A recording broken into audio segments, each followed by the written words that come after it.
अब सुन्नुहोस् चट्यानी एफएमबाट श्रीमती बसबहादुर कमिलाबाट बासी सडकमा अत्यन्त पुरानो समाचार हो। दर्शकहरू अब सुन्नुहोस् प्रमुख समाचार। नयाँ प्रधानमन्त्रीद्वारा राजीनामा। नेपालको एकदमै फेमस मानिस ऋषि धमलाको कारण एउटा अनौठो घटना। नेपालको अत्यन्त फेमस साबुनको कारण ओबामा पनि गोरो भएको। बाघको टोकाइबाट कयौं लामखुट्टेको निधन। कमिला र हात्तीको भिडन्त। आर्थिक समाचार, खेल समाचार, सिनेमा समाचार, मौसम। सुन्नुहोस् अब समाचार विस्तारमा। 5 दिन अघि मात्र प्रधानमन्त्री पद ग्रहण गर्नुभएको प्रधानमन्त्री अक्करे प्रसाद थापा मगर कामी पौडेल आज राजीनामा दिनुभएको छ। हाम्रो चट्यानी एफएम घोटालाका बात अनुसार प्रधानमन्त्री भएपछि अक्करेलाई हजारौं केटीको लभ लेटर आएको र उनका श्रीमतीले 1315 पटक कुच्चाले धोबीले लुगा धोएको जस्तै धोएको हुँदा आफूले राजीनामा दिएको कुरा प्रष्ट पार्नु भएको छ। नेपालको अत्यन्त फेमस मान्छे ऋषि धमला राजेश हमाल प्रति प्रश्नको हमला गर्दा निखिल उप्रेतीको घरको गमला फुटेको छ र भएको छ र बन्दाले गन्दै गन्ध फैलिएको छ। अस्ति ओबामा भूकम्प पीडितलाई सहयोग गर्न नेपाल आउँदा एउटा ओखती साबुन किनेर लानु भएको थियो र अहिले त्यसकारण त्यसको प्रयोगले गर्दा गोरो हुनु भएको छ र नेपालीलाई इनाम स्वरूप $90 लाख दिनुभएको छ। अब धेरै व्यापारिक सन्देश। च्यातिएको लुगा सिलो र धागो उपहार।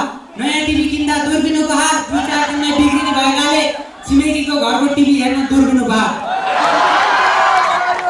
हिजो नेपालको खाडी जिल्लामा बाघको टोकाइबाट 200 जना लामखुट्टेको निधन भएको छ र 900 जना लामखुट्टे अस्पतालमा अचेत अवस्थामा रहेको हुँदा यस दुःखलाग्दो घटनाप्रति चिन्तित नेपालको गृहमन्त्री भ्यागुते प्रसादलाई 15 दिनसम्म सबै देशवासी निहुरिएर बस्ने घोषणा गरेका छन्।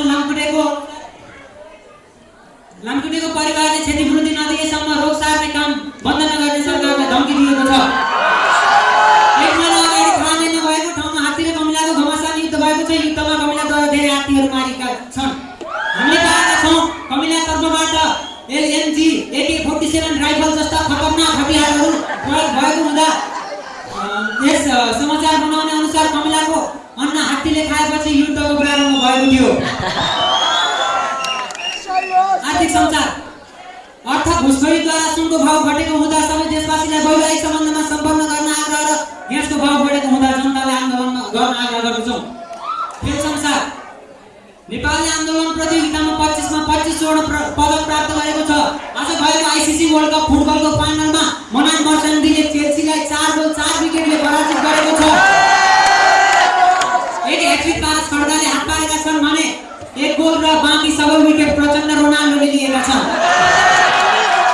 अब सुन्नुहोस् मौसम समाचार।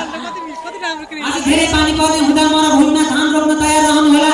आज धेरै पानी पर्ने एकदम सम्भावना छ भने घाम लाग्दैन पनि भन्न सकिन्न।